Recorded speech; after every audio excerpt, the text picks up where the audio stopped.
As it looks to me, the opposition today went a bit too far because they asked for closing the borders and that sort of thing, which is irrelevant because the murderer lived in Nice. He didn't come from abroad. So closing the borders will have no effect. You must reinforce the controls and sort of thing, of course, but the best way to fight that type of attack is the police and secret service going through the networks, surveillance, that sort of thing. Setbacks in the freedom of circulation and on low guarantees to the individual freedoms, that sort of thing, is not a good way to do it, and the opposition goes too far in that direction. The government is not guilty in that case because it's absolutely impossible to foresee. The man was not on the files, so you couldn't prevent the attack. No, he was known to police, it would appear, but he wasn't known to the intelligence services as far as we know. I suppose the point I was getting at about the political message is that we've talked a lot in the last few hours about the risk of further division in French society, and to try and counter that, what I was keen to hear is that sense of what the political messages should be from those at the very top. I think the political message should be it's an attack against the Republic, so you must not change the Republic to respond. You must stick to your own principles with an efficient army and efficient police, of course, but you must remain in the same on the same principles. Otherwise, it's a concession you make to the terrorists. And to speak very clearly, the military intervention in Iraq and in Syria must go on, and it must be intensified because this Islamic State is a threat to any free government. Thank you very much for coming on. Laurent Geoffrin, who's editor of the French daily newspaper Libération, speaking to us there from Avignon.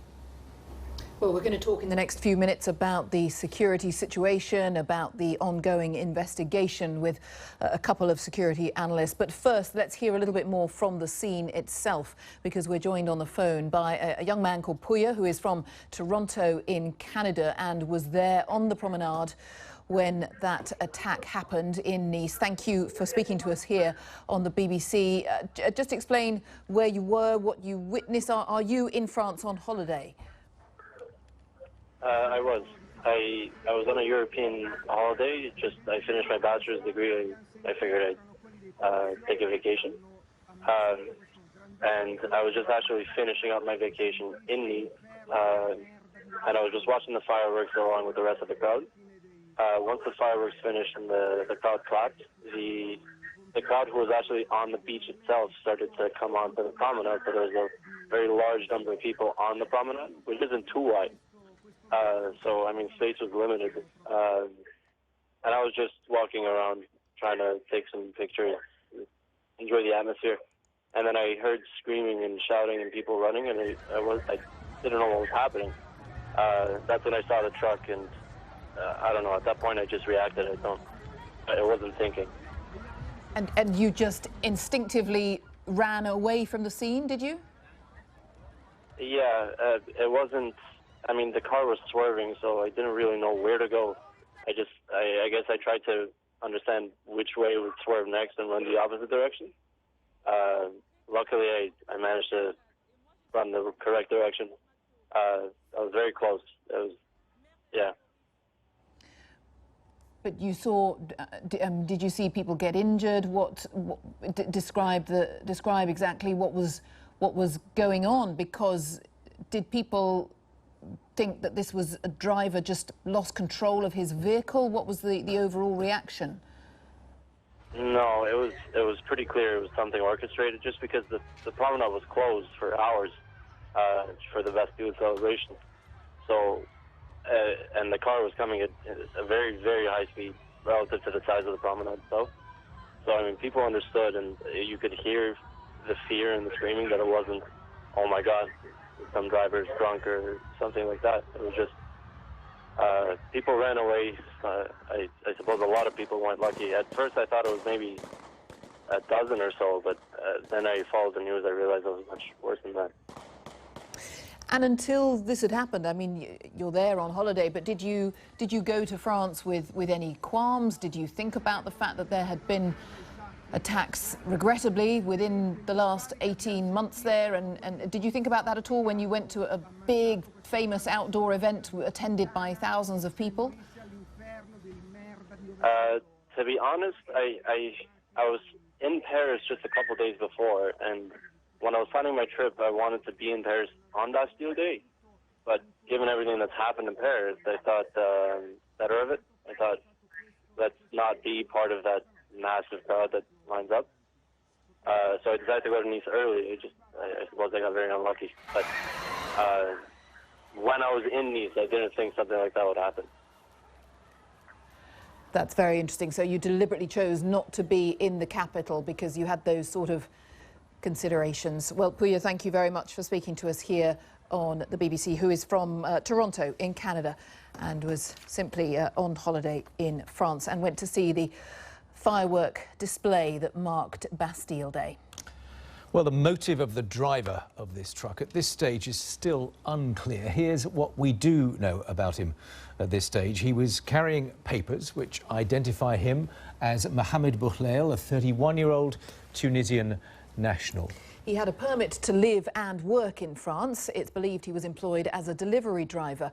And local reports suggested he had hired the lorry that he used in the attack. Well, the authorities were aware of him in connection with what's been described as antisocial behaviour, but he was not known to the intelligence services and is not thought to have been on any official watch lists.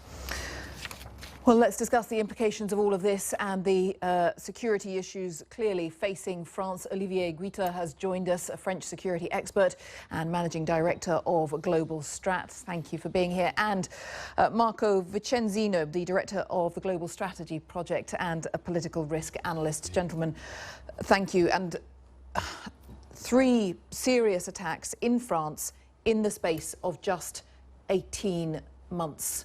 What's your thoughts as to why? Why France? Why not lots of other countries that we could name? It's a new reality for Europe, a new status quo.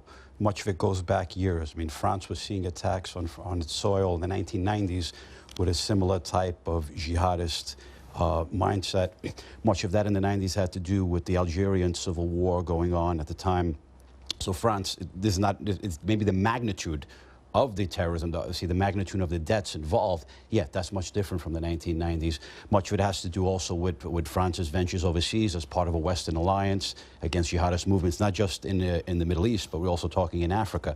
So this new reality of Europe is not so much a new reality for countries in the Middle East, North Africa, and South Asia. For them, for example, in the early morning hours of July 8th, they had a massive car truck bomb in Baghdad, which claimed probably more than 300 lives. So that's their reality.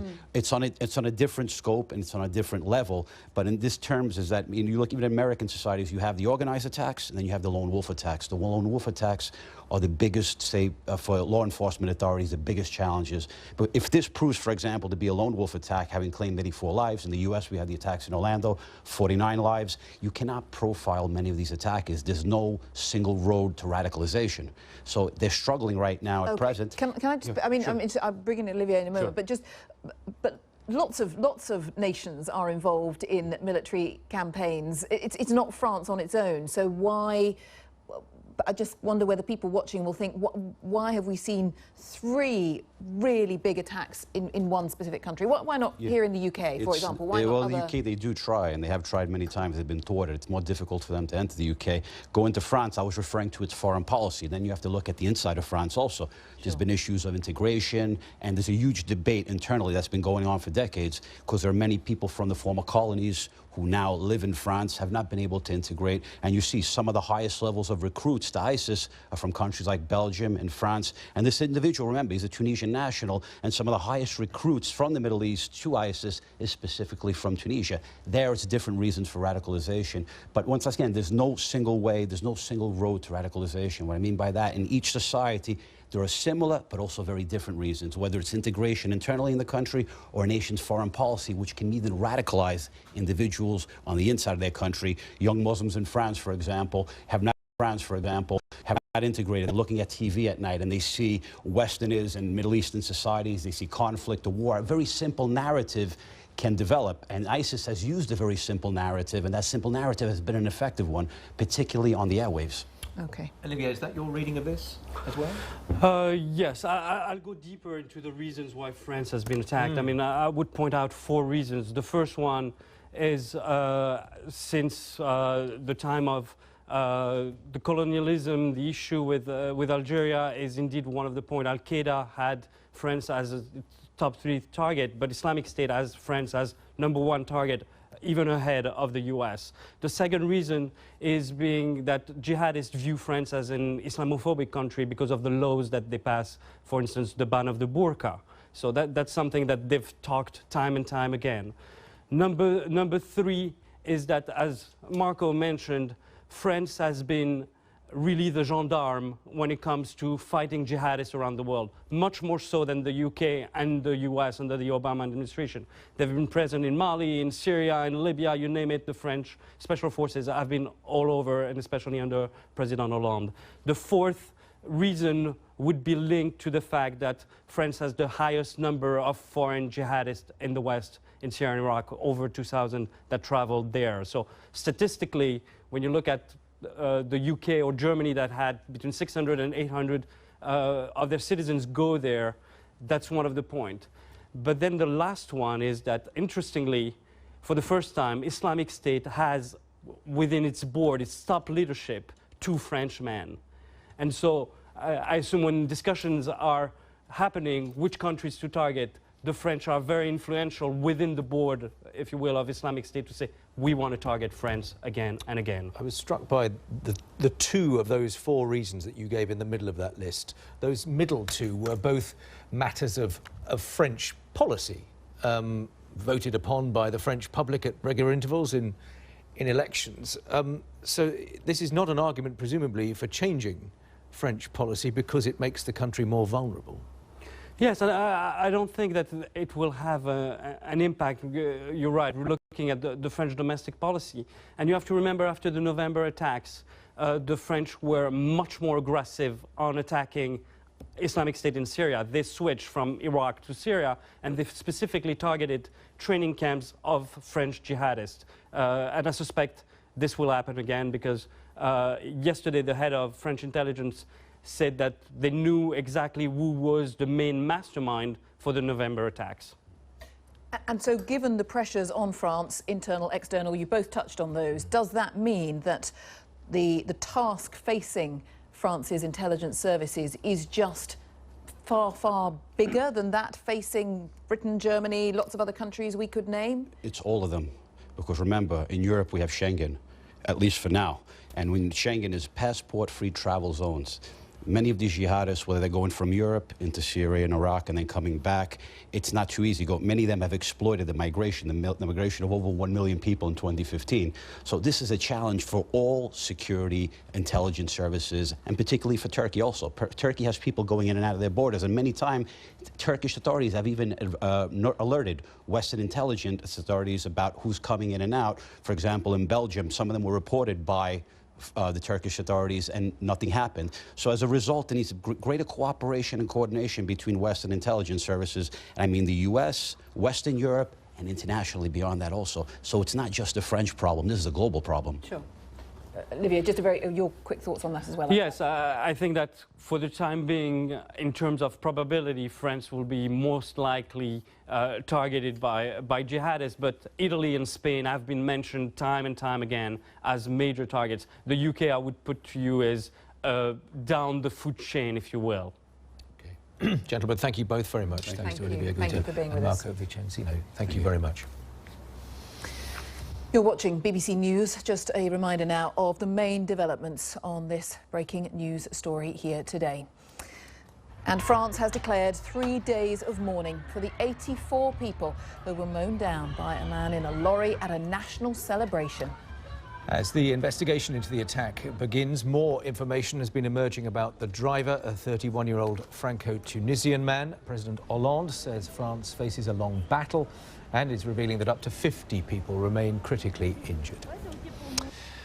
Well, earlier I spoke to AK, an eyewitness to the attack. He and his wife were just meters away from the lorry. We were walking back home. We lived not very far from the main area around Negresco. And we were just about at the Palais de la Méditerranée, probably around 10 minutes after the fireworks had finished. From the corner of my eye, I saw this truck just speeding towards us, and we literally had like maybe 1 or 2 seconds to get out of the way. And I just managed to push both me and my wife on the pavement. When you say pushed onto the pavement, I mean, how close was the truck at that point? Like I said, probably not more than 10 meters away. And it's about where you run, isn't it? We've spoken to so many people over the last few hours who clearly felt the need to escape the scene, but you don't necessarily know where safety is. Yeah, exactly. I mean, what we thought was probably someone, especially my wife, she thought that someone had probably lost, that the brakes weren't working. Maybe he was trying to stop but couldn't. But then, once the truck went by us, we looked back and there was carnage, absolute carnage. And we went back to try and help the people on the floor, and then we heard gunshots. So we, of course, decided to run for cover. And there was people outside the hotel Palais de la Méditerranée who was frantically signaling to us to get inside, to get away from the scene. And the gunshots, obviously, at the time you couldn't explain, but they would now tally with the story of the driver eventually being shot dead by French police. Yeah, exactly. We did see the police. We saw maybe 2 or 3 policemen firing towards the truck. But that's about it. And we knew at least that the police were firing, but we didn't know if the driver was firing back at them or no. And presumably, prior to that, you, like so many thousands of others, had been enjoying a family occasion, a traditional occasion because of the significance of the date, the fireworks. It was turning into a lovely evening that has suddenly been so tarnished. Exactly. I mean, it was perfect because historically speaking, on the Promenade des Anglais, they block all the vehicles. No vehicles can come because there's so many people wanting to enjoy the fireworks. And there's also the prom party, which is basically a bunch of people who are playing music, including singing, etc. So everyone's dancing to it. So obviously, and the weather was pretty nice as well. So obviously, there are a bunch of people on the outside, and I think it was we were all just soft targets for someone like this. You've had now a few hours, I suppose, to digest what's happened. I wonder how you feel about it now. Extremely upset, terrified. Reflecting back, I was just discussing. I mean, I just happened to be looking in the right direction. Maybe I would have been if I was looking the other way. Who knows what might have happened? If my wife was further away from me, who knows what might have happened? So it's all a little bit scary. That was Eyewitness who was AK describing the events last night as he saw them. Well, President Hollande said that the terrorist nature of this attack in Nice is undeniable. The driver has been identified as a 31-year-old man with French-Tunisian citizenship, known to the police for what in some quarters have been described as petty crimes, including issues like antisocial behaviour. It comes 8 months after 130 people were killed in those coordinated attacks in Paris in November. Our security correspondent Frank Gardner has more. After the carnage of last night, Nice has woken up in shock. But French investigators are moving quickly to establish the facts about this attack and whether the lorry driver who murdered so many had any accomplices. The attacker, named as Mohamed Bouhalal, was 31 years old. He was Tunisian-born, he had a petty criminal record, but he had no known terrorist links. The French authorities had been poised to lift the national state of emergency. Now it's been extended for 3 months, with 10,000 troops called up to help patrol the streets. Les mesures suivantes ont été décidées. The following measures have been decided. The Interministerial Crisis Cell has been triggered. The Department of Maritime Alp has been placed high alert. The Paris Prosecutor Office is now in charge of the attack. There is a chilling precedent to this attack. In 2014, French pedestrians were deliberately driven into on the streets of Nantes and Dijon after a call for attacks by so-called Islamic State. The modus operandi of today's attack is exactly what Al-Adnani, the spokesman of Islamic State, has been calling for since September 2014. There were already 4 attacks of followers of Islamic State using their car as a weapon to try to kill people. So unfortunately, I'm not surprised at all. France has been the target of some of Europe's worst terrorist attacks in recent months, notably those in Paris last year, claimed by IS, which killed 130 people in November. Since then, French intelligence gathering has improved, but not every eventuality can be covered.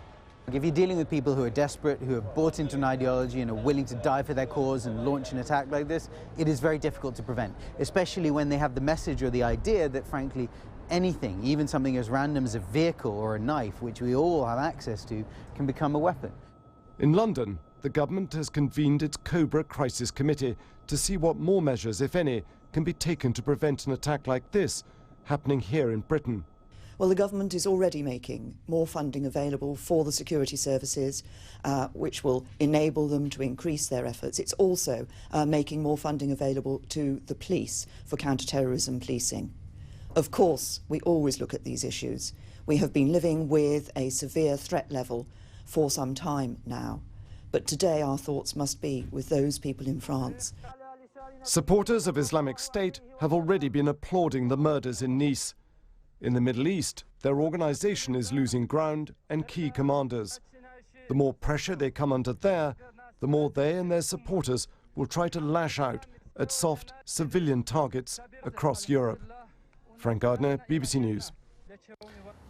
Well, still with us in the studio, Olivier Guittard, French security expert, managing director at Global Strat, and Marco Vicenzino, the director of Global Strategy Project, political risk analyst as well. Olivier, I wanted to pick up a point about the actual method used in this attack.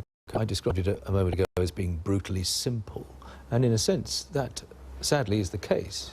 Yes, I mean that's exactly the modus operandi that Al-Adnani, the spokesman of Islamic State, had been calling its followers since September 2014 to basically in the West use knives, scissors, cars as weapons to kill as many infidels as possible.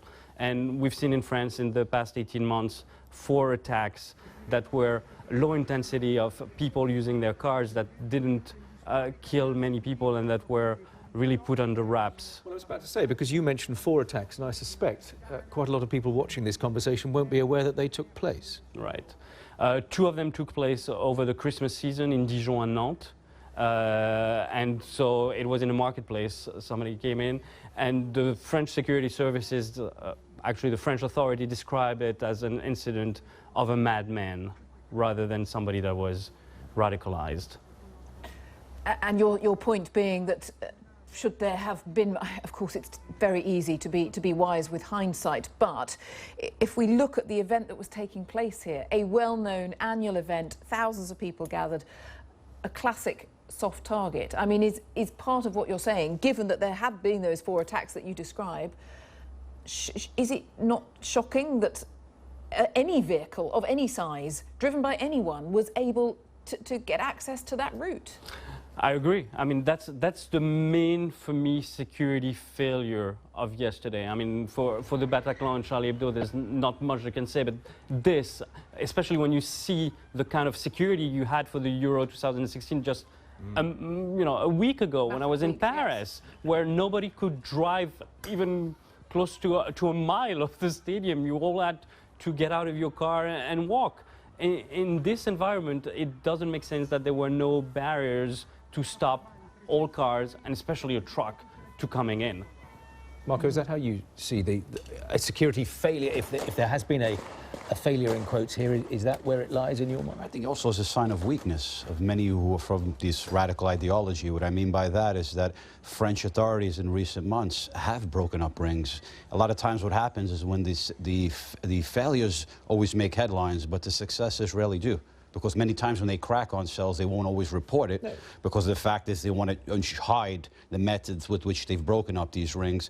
And in addition, these individuals, the lone wolves, will take up, for example, simple things like a truck, driving of a truck, fourth vehicular attack, stabbing of a knife, trying to behead someone, for example, on the streets here in Britain. That, for me, is not a sign of strength. It's a sign of weakness, because the authorities are on top of them. And as, like I said, one of the greatest challenges is the lone wolf. Breaking up the organized ring, that with enough resources invested, it can be done over a period of time. We've seen many successes. For example, in North America, in the United States, after 9/11, FBI finally put its resources in place, and today, in terms of counterterrorism, it's been very effective in breaking up rings. But yet, you have attacks like in San Bernardino, California, December of 2015, the recent attack in Orlando. The gentleman may have been on the radar screen of the FBI, but there's so many people that are suspects that you can't go. You don't have the resources to be on top of every single individual. So you have to look at it in different contexts in terms of organized attacks and lone wolves. Lone wolves, once again, have proven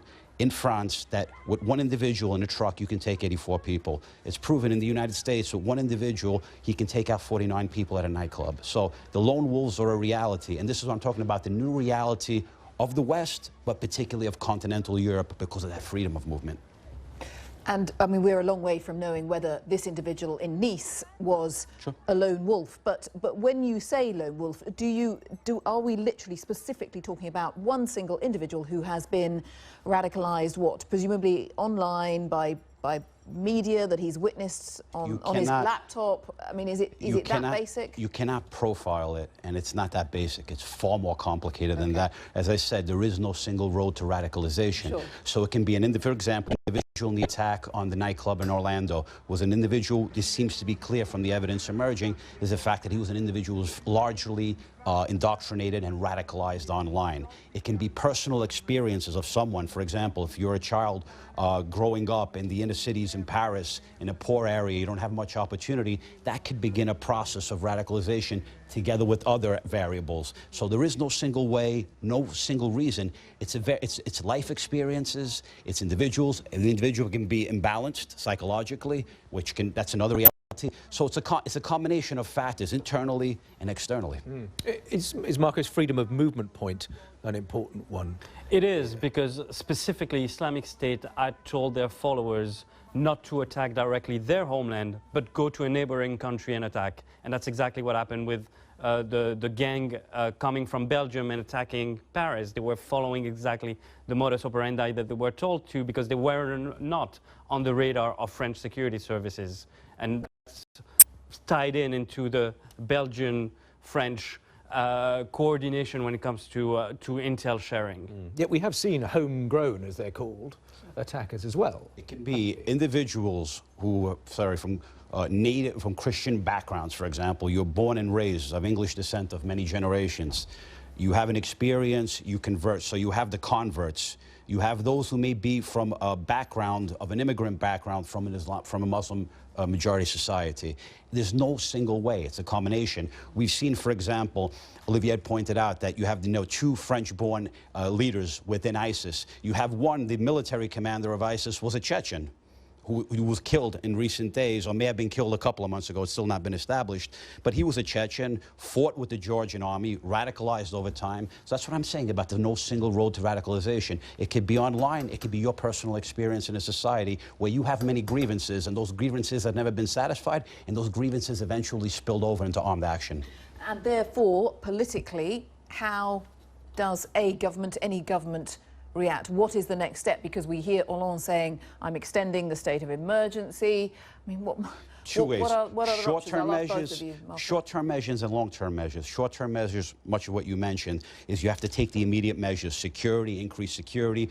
It has to be increasing the partnership between the public and law enforcement. That's extremely important, because when we talk about, we don't want to let the terrorists create a state of fear, but you have to adapt to certain new realities. It requires more responsibilities. Once again, that cooperation and collaboration between all citizens and authorities. And in the long term, it's going to require outreach in terms of investment of resources, particularly to very vulnerable elements of society. Many of these elements of society that may have not been integrated. You have to reach out to them, make them feel included in parts of society and not excluded, but that takes time. A couple of things. I think the first thing that the Hollande administration needs to look is go back to basics.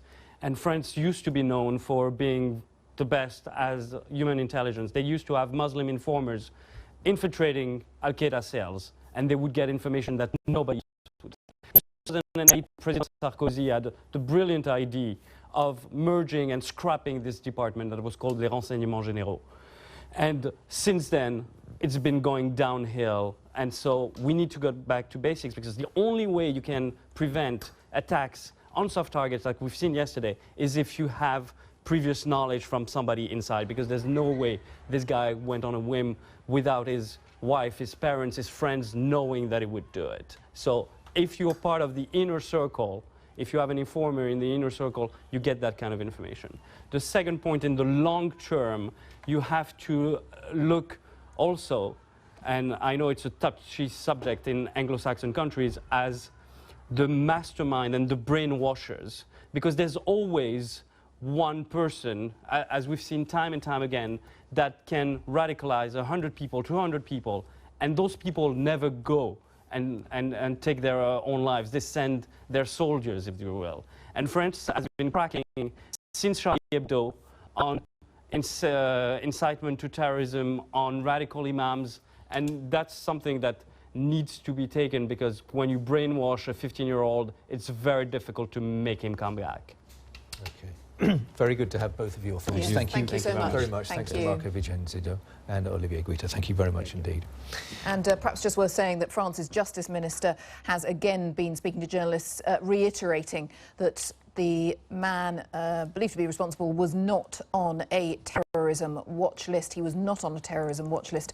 He went on to talk about the various crimes that he was known to police. As we've been reporting, he was known to the police and had been given a suspended sentence earlier this year, but was not on any terrorism watch list. Another eyewitness for you now, Joel Fenster. He's a student from the UK, studying currently in Nice. He was standing just metres from the